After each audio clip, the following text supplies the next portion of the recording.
We are going to get started momentarily.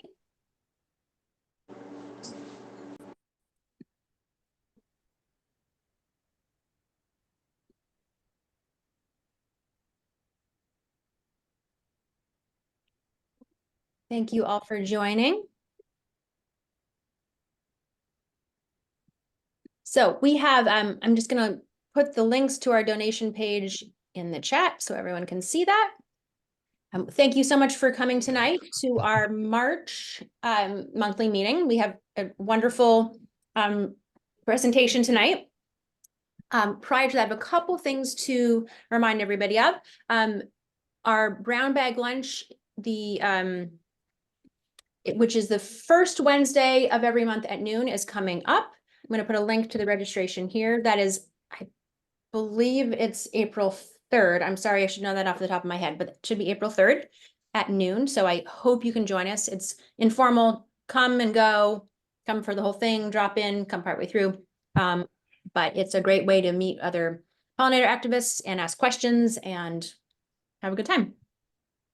And then also our next monthly meeting is Tuesday, April 30th, and it's going to be another good one with Jocelyn DeMuth, and the what am I trying to say? The theme is pollinator curriculum and the lack of ecology and science standards. So I hope that you can join us for that. You can register for that. Let me put that link in the chat. Right there. And then last but not least, I am going to introduce Brucey Moulton, who is the Pollinator Action, the Massachusetts Pollinator Network steering committee member. And she is going to introduce our featured first 5-minute speaker to give us a little bit more information on a really important bill that's coming up. So Brucey, I'm turning it over to you. Thank you so much, Renee. I am here to introduce Representative Sean Garballey, who represents parts of Arlington and Medford and is the chair of the House Committee on Global Warming and Climate Change. Representative Garballey has been working on dark skies legislation because of its crucial importance for energy conservation for at least a decade. His current bill, H 3164, an act to improve outdoor lighting, conserve energy, and increase dark sky visibility, is as much a pollinator and bird bill as it is an energy conservation bill. And with that, I would like to introduce Representative Sean Garballey. Thank you so much, Brucey. Good evening, everybody. Thanks so much for giving me the opportunity to talk to you a little bit about House 3164, an act to improve outdoor lighting, conserve energy, and increase dark sky visibility. As Brucey mentioned, I have been working on this bill. I've gotten old working on this piece of legislation. We are the only state in New England that doesn't have a lighting bill or lighting law on the books. This is a really important bill, and it's not just about, you know, when you go outside and you look up at the sky, you know, you can't see as many stars as you once did. You know, lighting is important. You know, we don't want to just go outside and, you know, just face darkness. We realize lighting is really, really important, but it should be efficient and it should focus on what we want to see illuminated. So, you know, our goal is to bring back the dark sky, but we're trying to fight the amount of artificial nighttime light. You know, artificial nighttime light has been growing by at least 2% a year. Some specialists in the field say the light pollution will double in less than 50 years. So this is a serious problem, and it is one that is solvable here in the Commonwealth of Massachusetts.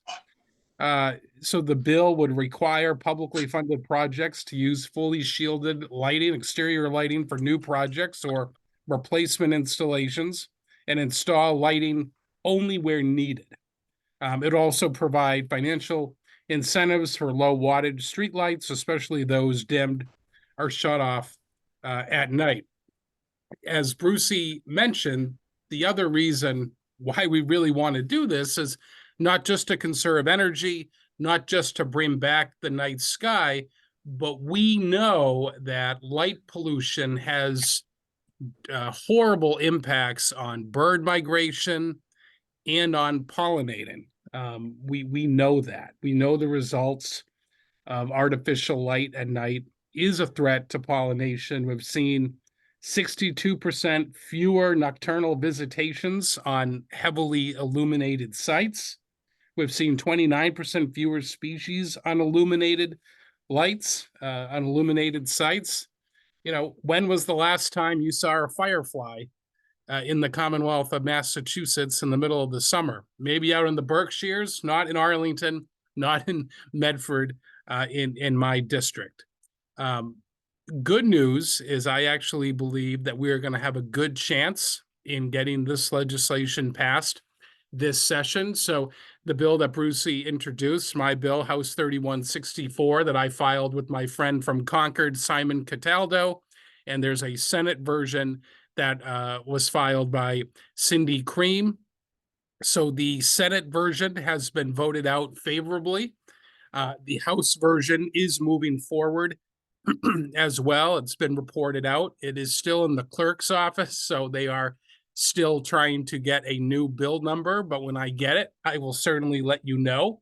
So both chambers have seen the importance of addressing light pollution, and the bills in both chambers, the House and the Senate, are moving forward. So I'm excited about it, and I really do believe this is the session to get it done. So thank you, Renee. Thank you, Brucey, for the introduction, and I'm happy to take any questions.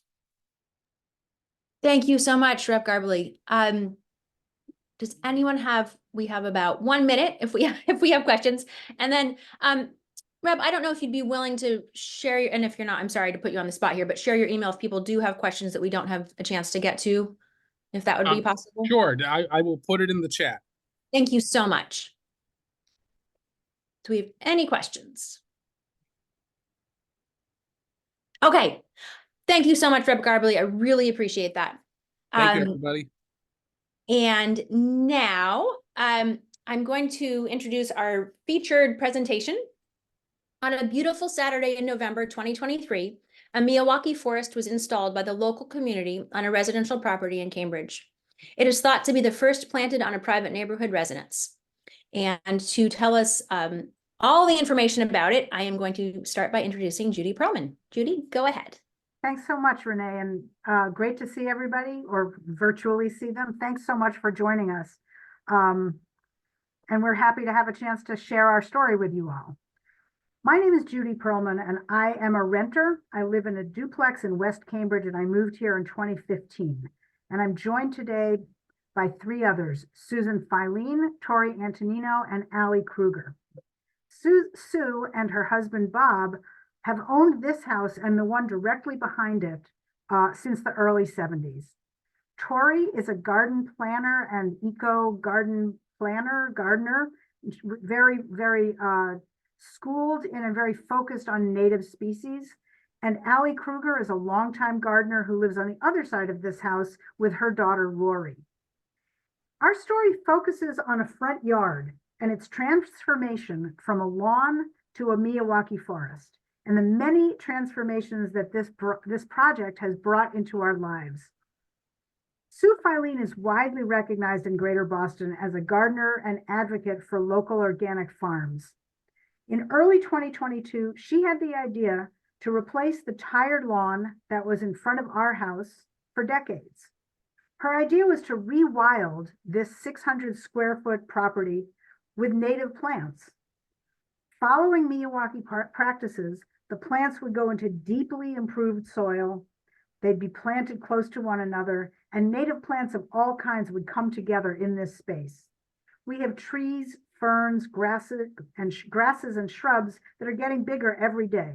And Sue and Tori will speak more about the strategic decisions that went into selecting the plants and the planting process.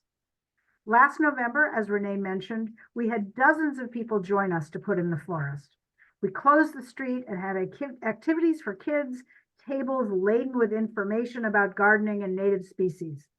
It was really a joyous day with people working to put in the forest, learning about the Miyawaki process, learning about the native plants, connecting with the earth, connecting with each other.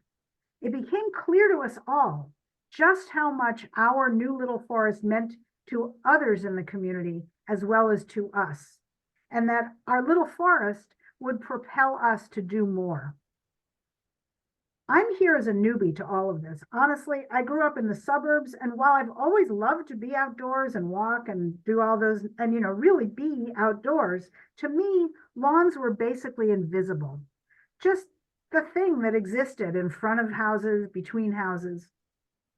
Over these past few months, I have learned so much more about the ways that even very small urban mini forests can help the earth. And I have lived into my own experience of going outside and seeing vigorous new shoots and buds appearing every day. It's a blast to go out there, I got to tell you. And this experience, very personal as it is, has also evolved into a real urgent desire to share this knowledge and to share this experience with others. We continue to invite our planting friends and neighbors to gather in our urban forest. In fact, our next gathering is on Sunday, April 21st in celebration of Earth Day. We hope you'll consider joining us, and we have information on a later slide. We found ourselves eager to share our story as a way to help people think about and take steps to bring more native species into their own yards. A few plants at a time, all the way up to and including mini forests on their own property. Another thing that we really hope to inspire people to think about is putting these mini forests on the grounds of schools or faith communities or local museums, just using a little bit of unused space to create this. And you're going to hear from Sue about why this is so valuable. We recognize that we have joined a movement. The Homegrown National Park lists 37,677 forests of all sizes and types across the US, including ours. We're also part of the very, very local Mystic Charles Pollinator Pathway Group, which is active in the community's own, really limited to the Mystic and Charles River watersheds. So it's both a national movement and a hyper-local movement.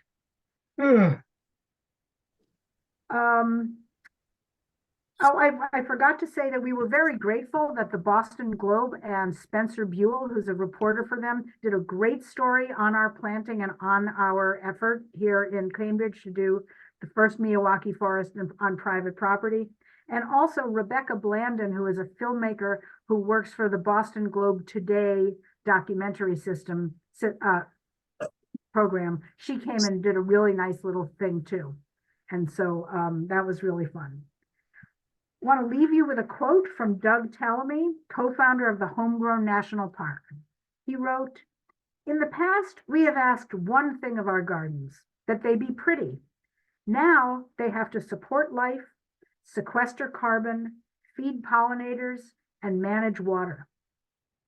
What we can tell you is that they also bring a sense of connection to the earth, connection to community, and with others who are deeply invested and interested in this.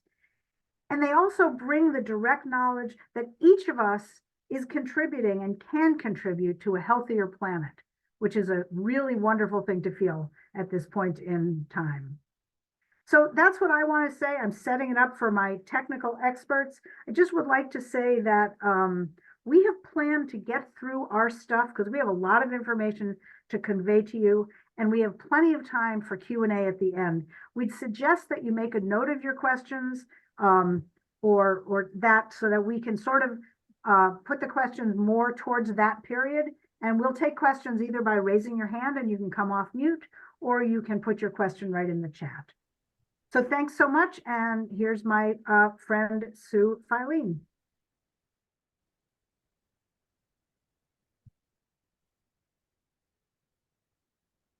Can somebody change the slide, please? Thanks.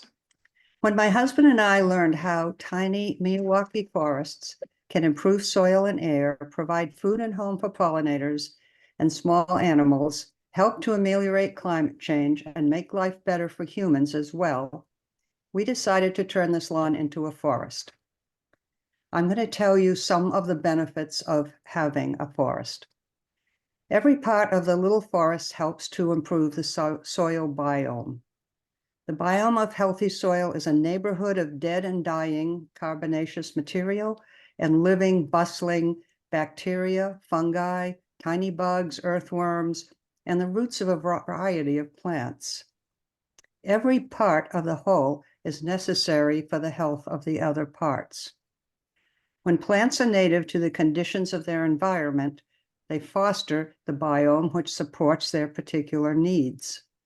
When plants are not native, the inputs needed to keep them thriving is detrimental to the creatures living below the soil, as well as those living above. One of the worst things we can do to our soil biome is to install a lawn, which has no means of adding healthy roots below and no means of sequestering carbon into sugars to feed creatures below the surface. Basically, under a lawn is dead soil. The forest will sequester carbon. Change the slide, please. Year by year, our trees and shrubs will pull increasing amounts of carbon from the air, and you can see here it's carbon dioxide, and turn it into some form of sugar. I've put fructose here, but different plants make different kinds of sugars. Much of the sugars will be sent to the roots to be stored or exchanged for minerals in an underground barter system with the living organisms below. When a plant or a soil organism dies, the roots of that plant or the body of the organism remain in the soil forever if the soil is not disturbed, keeping the carbon in those roots and in the decomposing body sequestered. Next slide. The forest will manage stormwater. During the past year here in Cambridge, we have, oh, that's the wrong slide. That's it. Thank you.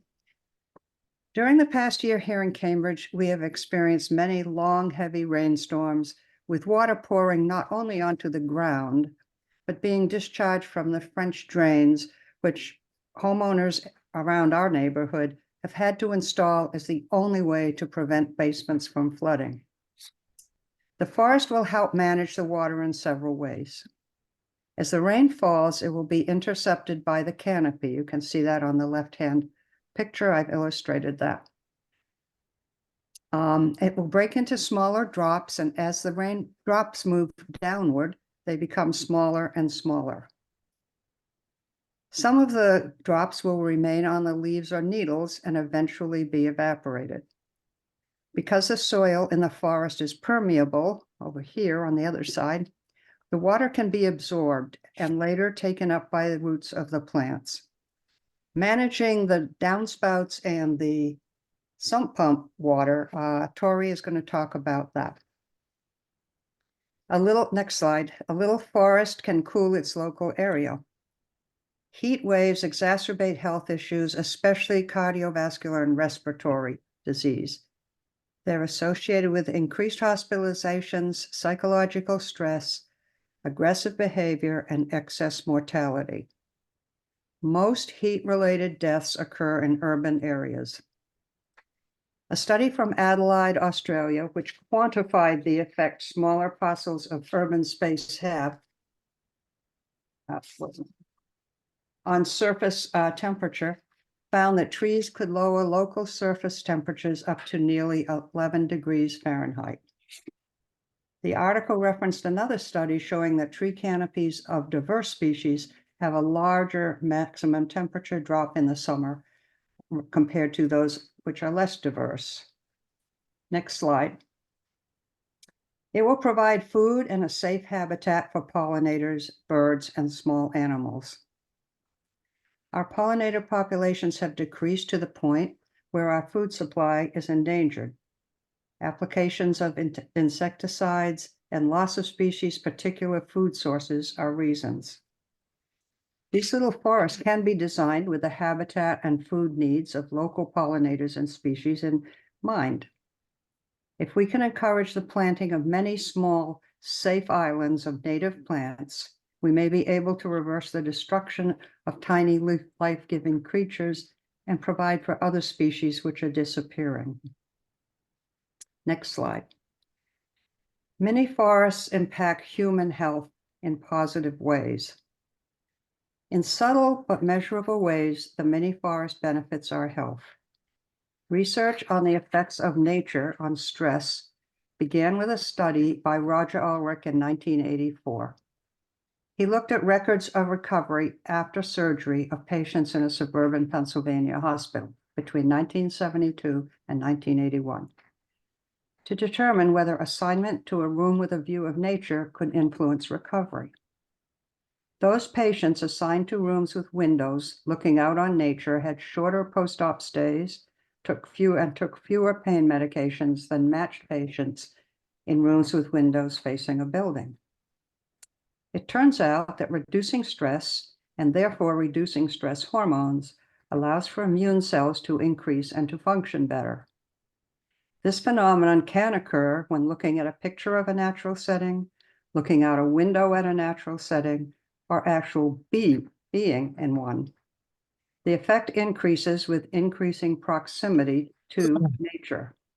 So there is an added benefit when one is actually with trees and plants. Trees and plants emit various volatile compounds, which are essential oils, called phytoncides. And they use that to protect themselves from harmful bacteria, fungi, and insects. When humans breathe in these phytoncides, stress hormones decrease and cells of the immune system increase, particularly NK cells, which are natural killer cells. Those act on cancer and on viruses. Our hope is that people will come by and stop for a bit and take some breaths and let this little forest give you everything it has to offer. Transforming our useless lawn into the Miyawaki Forest involves several steps. Next, eco-landscaper Tori Antonino will tell you about the process. Hi, everybody. So glad everyone's here. Susan, I just want to appreciate you. Those are all original artwork by Susan. And can we go back a couple of slides? This one. So just want to appreciate Mini Forest Cafe on the menu. I need to zoom that in a little bit. Oak and cherry and maple and these little birds who are just like, oh, they're good. What do you think? Good for kids. Anyway, brilliant. And we'll be able to share this slide deck after the presentation so we can all appreciate the detail that went into it. Thanks, Susan. Okay. All right, so here is our location on Alpine Street in Cambridge. This is taken December of 2022. So a year before it was installed. You could see the lawn. And this particular site, Susan is now leaving the leaves, but before that, it was lots of raking them away. So we have a sort of a typical lawn. Okay, slide. And here are just, a rundown of the Miyawaki principles. So one of the major principles is that you want to dig down and really inoculate the soil, really supercharge the soil. And this was very helpful in this area because it was a very compacted site. So digging 2 feet down, amending the soil with compost, planting about 18 inches apart, and replicating the local ecosystem. And then we did a compost tea is often used. And hopefully it'll bring the biodiversity that is nearby. And in the upper left-hand corner, that's the Danahy Park. I took a picture. The bottom right is the fells, but it is actually like on top of the fells. And this site, as we learned about it, it was much more like a forest floor. So that's not an accurate picture, but it's what I had on my camera. So, slide. Okay, so we learned a lot in this process. And one of the main things that I learned, I think we all learned, was to really understand your site and to observe and investigate and dig. So in general, the principles of the Miyawaki is that you really don't want to dig and amend the soil until like the week before that you plant. So I had not been digging around too much to my chagrin. So one thing you do want to do is you want to consult with an ecologist or botanist. Walter Kittredge, hi Walter, was the person that we found. And he came out and he had his shovel and he went, all his weight went into the shovel. And I think maybe you got down like 1.5 inches or 2 inches. It was like, in that moment, like my soul left my body a little because it was in October or something. And it's like, oh my goodness, this is compact clay soil. Walter unearthed a brick, a school brick. All this entire Cambridge area were brickyards. I didn't know that. Dig in your soil, figure out what you got. So, but it worked out. It worked out because we had an amazing amount of volunteers who dug into the soil, turned it over. We brought in 6 yards of compost, and just the tireless work of our volunteers was amazing. And it was backbreaking and glorious and a lot of fun. Do a soil test.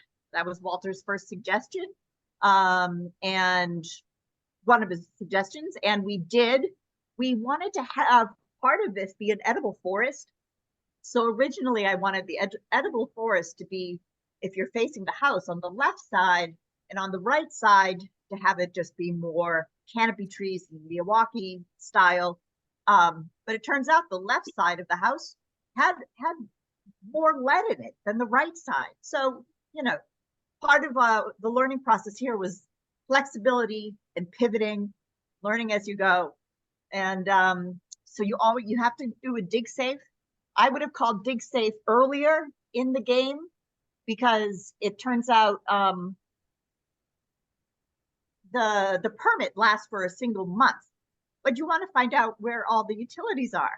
So originally the site was, we were looking at like, oh, it's about 20 by 30. Well, when we found the gas line and saw where the gas line was, became more of like a 18 by 30 space. But we managed. We did okay. So call your dig safe, get a soil test, and understand your site. The picture in the bottom left is the sump pump that every house on this block has. And so what we have here is a wetland site, a forest floor wetland site with a, oh my goodness, could that be a vernal pool? We got to coax the salamanders over. Maybe your neighbors have some and we can coax them over. Okay, slide. Okay, all right, so site prep. Again, upper left-hand corner, that's what it looked like. Myself and Walter learning what's beneath. And then and what I don't have pictured here is all the volunteers coming and digging and then mixing the compost. So we had pickaxes, we had spading forks, we had shovels, and we had a lot of dedication. Thanks again. Slide. Okay, so Somerville, the month before, put in their forest. First Miyawaki Forest in Somerville. Yay, Renee, and all the others who took charge on that. And here is their list. You can screenshot it. It's not really going to be, I'm sorry that it's so small. I think you can zoom in on it. But one thing they did, they took what's an oak hickory forest, and that's sort of what they based their plants selection on. There is a great resource, and I will try to put it in the chat once I'm done talking, is it's a Massachusetts website of all the natural communities in the area that gives you the list of plants to choose from if you're trying to replicate a native ecosystem. And again, hiring a botanist is invaluable. Okay, so one thing that we did differently than the Somerville site, that we added herbaceous level slide. So here's what we have for the canopy. I didn't put the amounts, but we kind of focused more on oaks and hickories and several maples, and we had a sugar maple too. And so you can read them, you can screenshot them. Really excited to find a native holly tree. So that's more like a coastal pine barrens ecosystem, but they do really well in wet soil. And so I came across one at an Arbor Day festival in Wareham, and they had some wintergreen along with. So this is a bit of a medley. It's not hard and fast, but even in a coastal pine barrens, you're going to find things like black gum and pine and red cedar and maples. So this is what we planted. We'll screenshot it and we'll share. And funnily enough, slide. Understory trees and shrubs. We did want to have this be an edible forest, so we put in a lot of blueberry, like 30 different total blueberry plants, and put them around the edges, and also made it a path into the interior of the forest. And in that area where there's a path, all along the edges of the path are low bush blueberry and huckleberry and what else do we have? And high bush blueberry. There was another one, and serviceberry. And we have an American plum in there too. And here is a non-exhaustive list of the plants we use. We got our plants from Walter Kittredge, Oak Haven Sanctuary in Reading, New England Wetland Plants, Grow Native Plant Sale, Blue Stem Natives, and the Monarch Gardener. So luckily, we have, again, a lot of great wetland plants. We have blue flag iris and marsh marigold and cardinal flower, and a plant that I did not know about is called arrow arum, an obligate wetland plant. Got those from New England Wetland Plants. We used a lot of self-heal, which I'm hoping does a sort of trailing and intertwining in the forest. More than a half dozen ferns, and things like marginal wood fern and our Christmas fern are green right now. And funnily enough, things that have also have held their color would be the heuchera, the alum root, and a penstemon, Thompson penstemon, with this beautiful deep red color, and it's glorious. Okay, don't forget your grasses and sedges and rushes. Insects need those to hide in. So in my mind, it has to be a complete forest ecosystem from the top to the bottom. And I also found that forbs, which are more like you think of perennials, for any words with friends, is with an F or a PH. So go to. Oh, and our spring ephemerals, can't forget those: Virginia bluebells, trout lily, yellow lady slipper, Dutchman's breeches, and fringed bleeding heart, and Jacob's ladder. Okay, so this is coming from Walter's nursery, and here are the nurseries I mentioned. And there, I think this is my car Pearl, and we had three truckloads of plants, at least, maybe 4. Okay, slide. Okay, and here's all the fun when plants arrive from the nursery. It's like Christmas.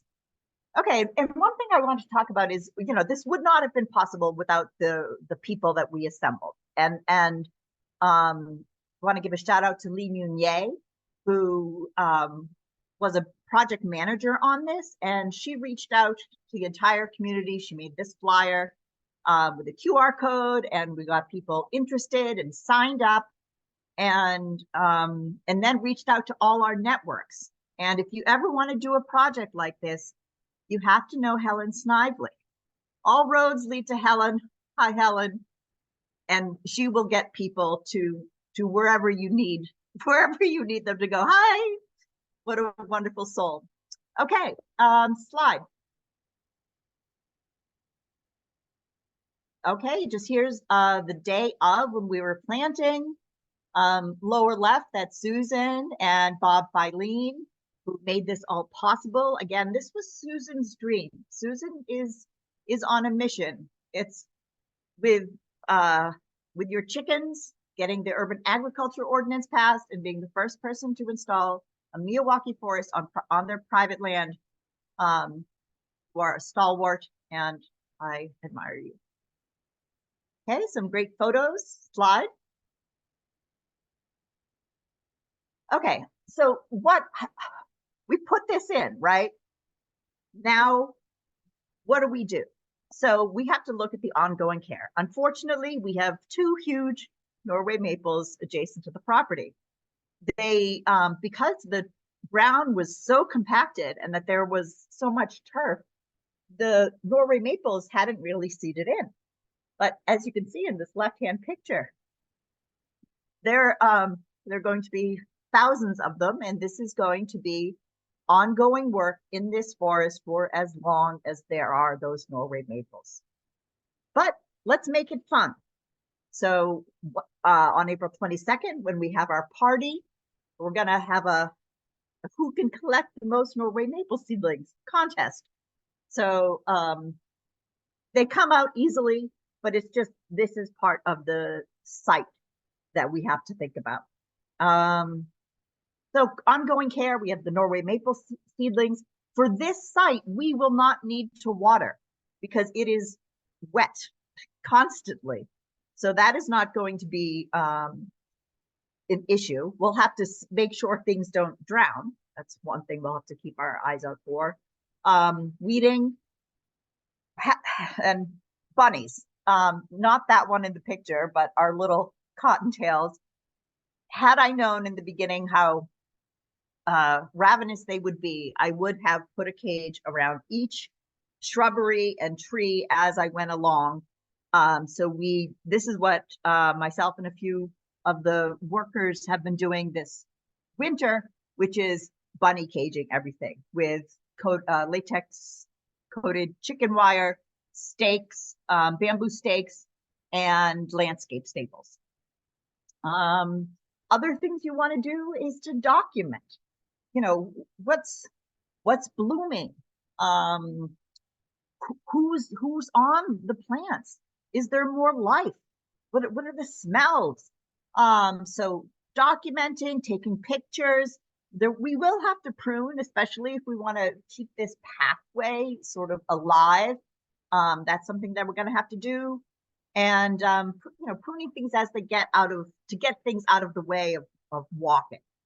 And then to celebrate, we're going to have this be a place where we can gather and have parties and celebrate the seasons. Okay, slide. Okay, I think that's it. And one thing I'd want to say is that yeah, it's a team effort, and gather good people around you and good things will happen. Thank you so much.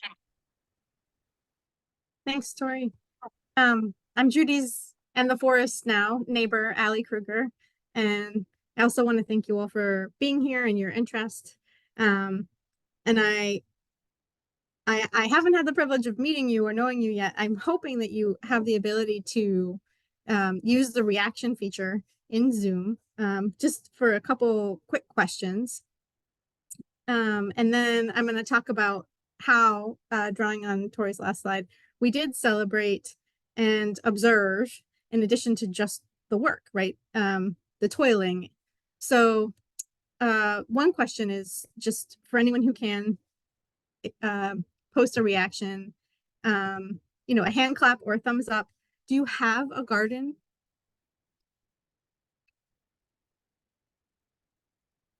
People have, oops, sorry. People have gardens. Yeah, okay, so some of you have a garden, amazing. Does anyone want one that doesn't have one yet? You know, working on planning. Oh no, hands down, thumbs up. Okay, Sarah. Okay. Helen, maybe. Okay. And then what about helping others? So if someone else were to plant or be curious, would you want to go? Would you want to show up? Or receive their pictures? Margot and Brucey, okay. Sarah again. Helen, yes. It's fun, right? Okay. So we thought a lot about not just the doing, but the how we did this.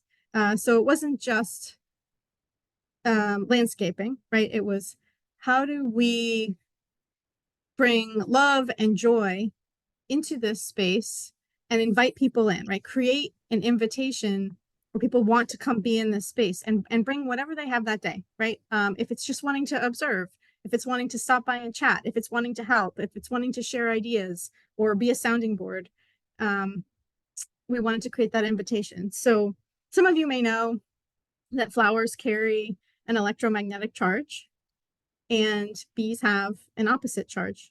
So there is a perfectly complementary invitation that a flower will send out to a bee, and the bee comes right over.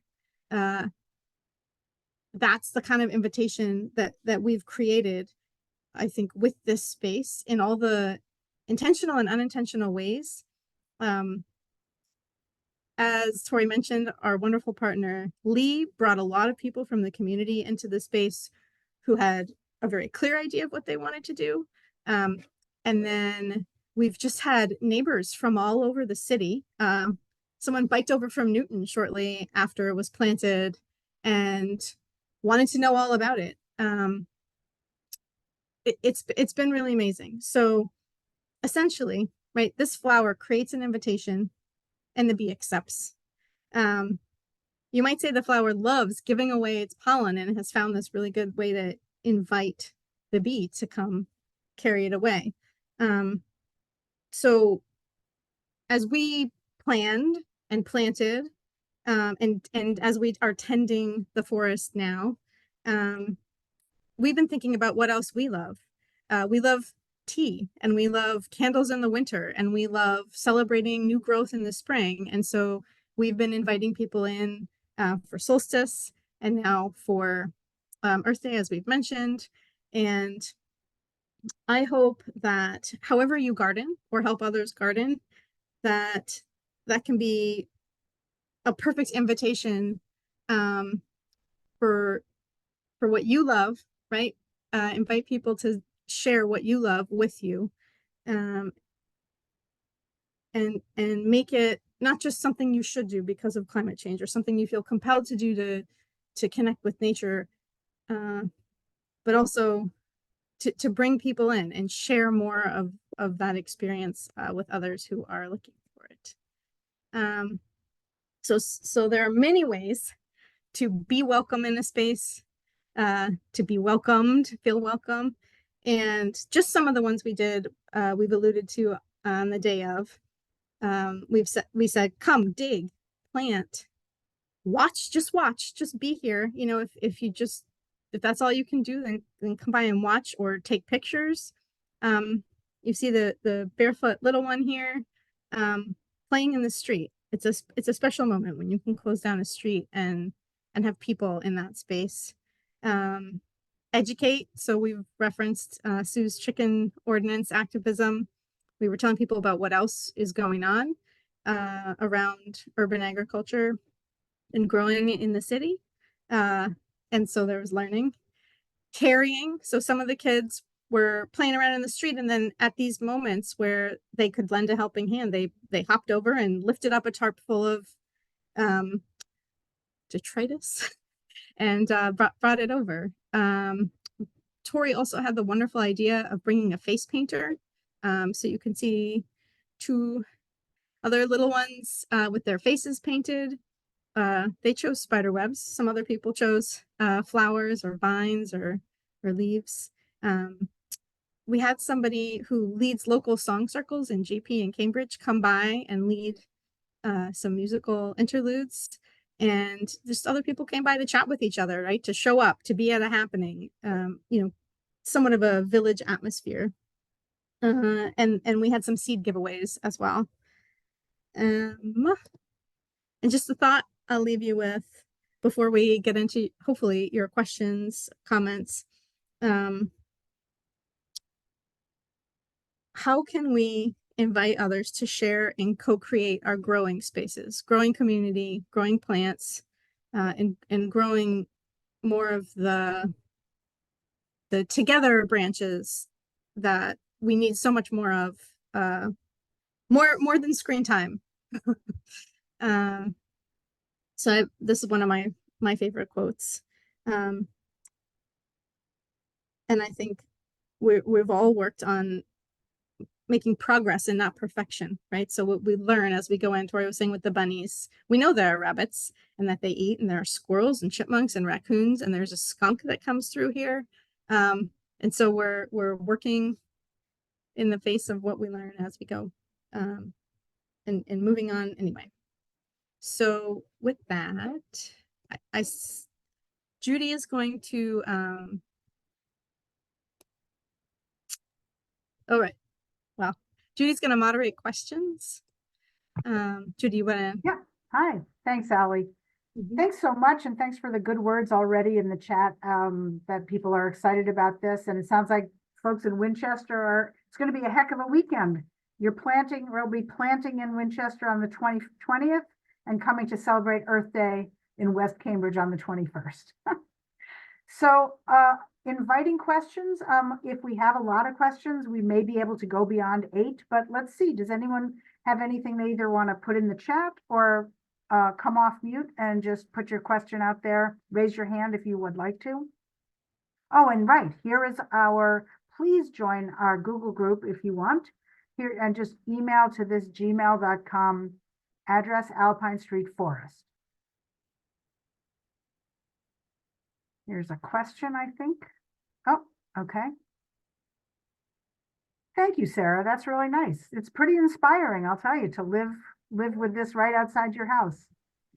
Any questions for Sue or Tori about the technical stuff that they put up for us to learn about today?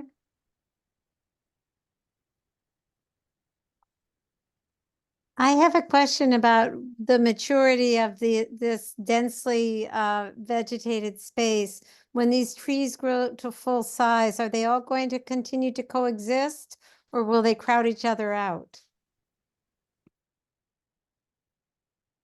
That's a great question. So I've been observing, being in the woods and sort of noticing plants that are growing very close together and how tall they get.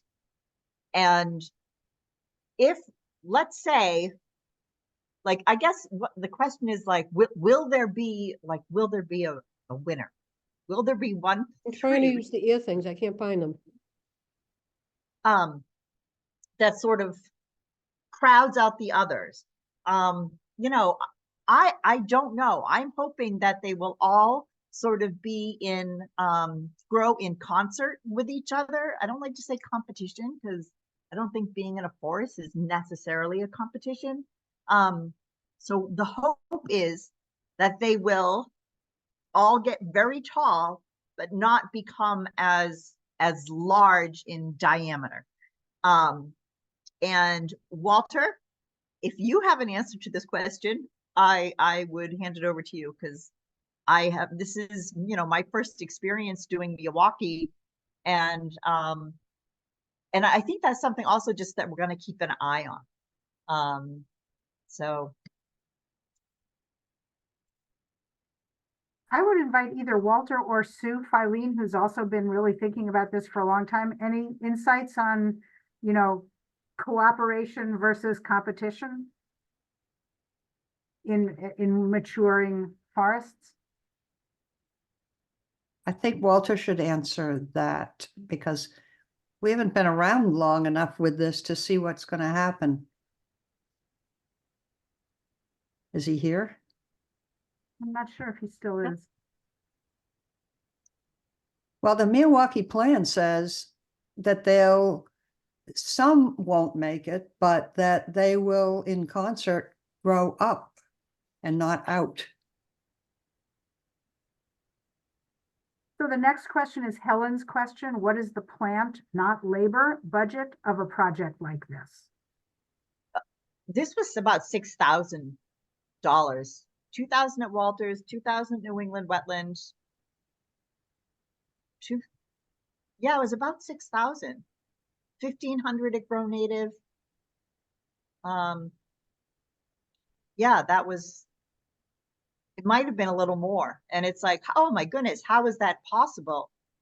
We planted a ton of plants. We planted hundreds and hundreds of plugs, as well as more mature plants and trees. So that's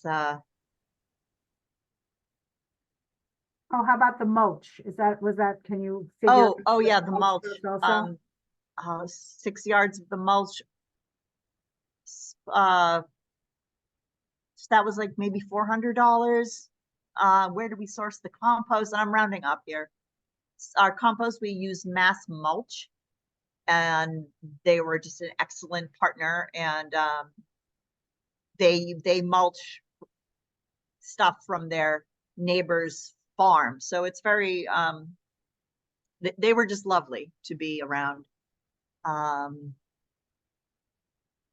And I want to add that we did pay Tori. Yes, thank you. This is her job.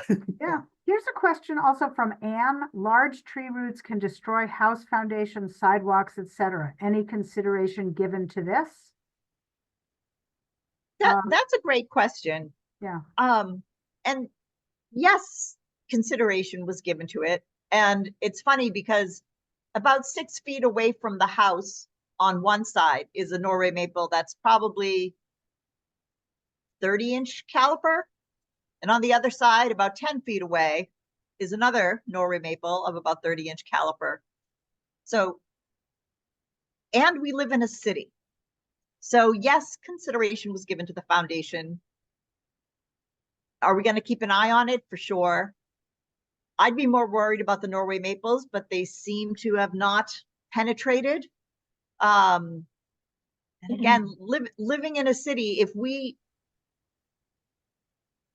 we don't have the liberty necessarily of saying, oh, we don't plant, trees 20 feet away from our house. 20 feet is sort of like, you want to plant trees 20 feet away from your foundation. Well, if that were the case in Somerville and Cambridge, we would have no trees. So yes, and we are working the best with what we have. And if there are, we'll keep an eye on things. Well, I want to say that we've lived in our house on Chilton Street with trees, and we've owned that house on Chilton Street 50 years, and we've owned that house on Alpine for 40 years. There's a gigantic oak there, those Norway maples, and we have trees here. mature trees, and we have never had a problem with our foundations or the drains in all that time. Yeah, so, yeah, it is. Tori's right. We wouldn't have any trees if everybody planted 20 feet from their foundation. Our street trees, the street trees that the city plants are like 10 feet away from the houses here in some cases. So I would like to invite Prasade, I'm sorry, I'm sure I'm not saying your name right, to speak about Prasada. this, but I'd also want to invite Tori to put your email address in the chat because people would like to get your contact. And as Okay. to website, we have to say it's under construction. Under construction, yeah. So please take a minute and tell us your thoughts about what happens to Miyawaki, or your knowledge about Miyawaki Forest over time. Thank you. So I am an ecologist and have done habitat restoration. Walter came to work with us on the forest that we're putting in Winchester. We're doing some 5,000 square feet. We're under a 501c3. It's not public, it's not private, it's a 501c3. And for me, part of the fun has been the ecology of the whole thing. We're doing it for all the reasons that you've mentioned.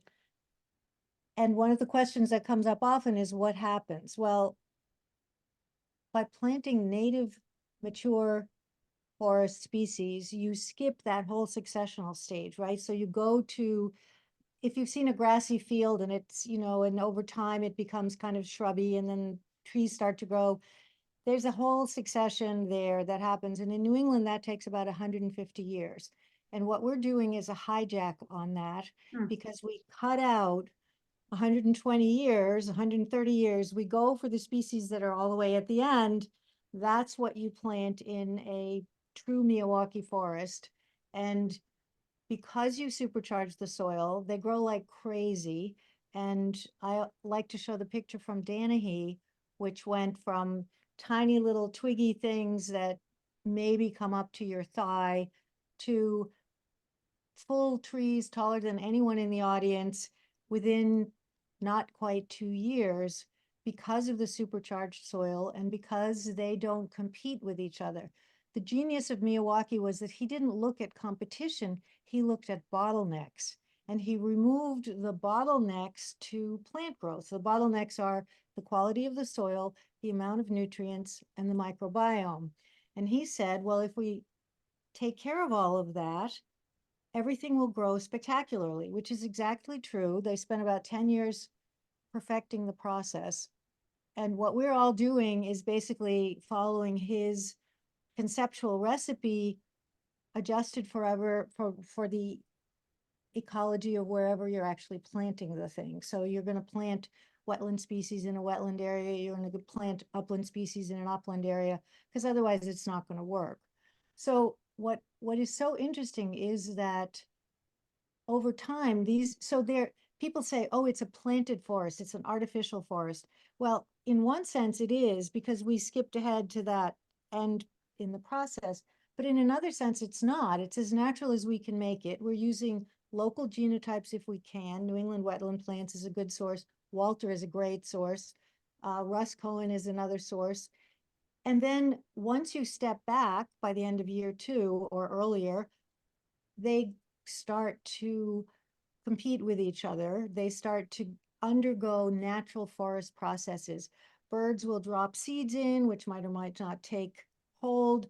Some of these fruits and seeds will go outside of the forest. So you're going to start to have it integrate with its environment in both directions.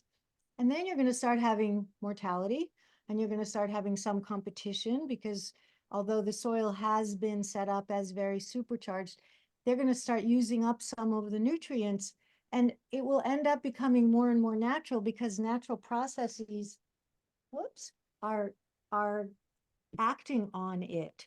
So in a way, I think it's as natural, certainly it becomes as natural as anything else. It's also true we don't have a lot of data on these yet, because although he did the first ones in the 70s, there's been a huge growth in them. There's now like 4,000 of them around the planet, but there aren't many that are old enough for us to know that well what's going on. I love the suggestion that you had of keeping track. We have a couple of people who will be doing sort of longitudinal studies on what dies, what doesn't die, to see what happens, and we can piece this together over time. There will be enough of them that we'll be able to talk about this, to make some predictions. We're also doing, and I don't mean to brag about our forest at all, but in the research line, we're trying to do microbiome analyses of ours versus one that grew naturally versus Danahy in Cambridge, which was also created, to see what the difference in the microbiome is, because we know that's huge. It's a food pyramid, except the base really is not the plants. The real base is the one you can't see, which is the microbiome, which is why the compost tea was mentioned and things like that. So over time, there will certainly be mortality. It will look more and more natural because you're going to have the same weather and so on effects on it that you have on everything around it. But there's one other huge difference between it and a lot of the stuff around. If you pick your species for maximum diversity and habitat value, the habitat value is much higher than anything around it. And that's one of the main draws for putting in one of these, is that it's not just the forest function, but it gives you phenomenal habitat value. So where we're planting ours, there's some foresty stuff there. That habitat value is, by this professionally developed algorithm, like 10 or 12. And what we're planting has a habitat value of 30. So it's way more effective as habitat. So that's another one of the big reasons to do it, is for all the critters, not just for us. Anyway, I hope that helps. That was And we'd love great. everybody to come and plant with us on April 20th, not to take away from your party, Tori. I posted in the chat, I hope that was okay, our link and QR code. If you think you want to come, sign up, and if you don't want to sign up, just come anyway. You know, it's going to be a party. It's going to be a happening. You remember happenings? It's going to be a happening, and we hope that you'll join us. I'm coming to the party. You're bringing the party. This is perfect. Yeah, that was really interesting. Yeah, Thank you. and thank you for all the information. You're welcome. I felt like thank you so much. Thank you. So that reminds me, I gave a talk at locally, which was made into a YouTube, and that URL is on our website. So you're welcome to look at that and share it, spread it around. It doesn't answer all the questions, but at least it lays out the conceptual stuff. Do you hear the cat in the background? I'm sorry. I just got home. We were holding signs for our candidate locally. So yeah, please. And in fact, I can grow local for the planet if you want to find the website. Fast Forest, it's called the Winchester Fast Forest, the Win Fast Forest. And we're on the Grow Local for the Planet website. That's the 501c3. So, and the film is there. Or if you want, I'll put it in the queue. I don't want to take up any more time. I know other Please people. do put it in the chat. I think people are I'll put it really in the interested. chat. Put Okay. both the Winchester thing and the other thing. Thank you. Yeah. And also just people are putting things in the chat. Renee, I noticed you put your next month's talk in the chat, and Luca, Metro West Nursery from Seed, 1 acre trees, 1acreoftrees.com.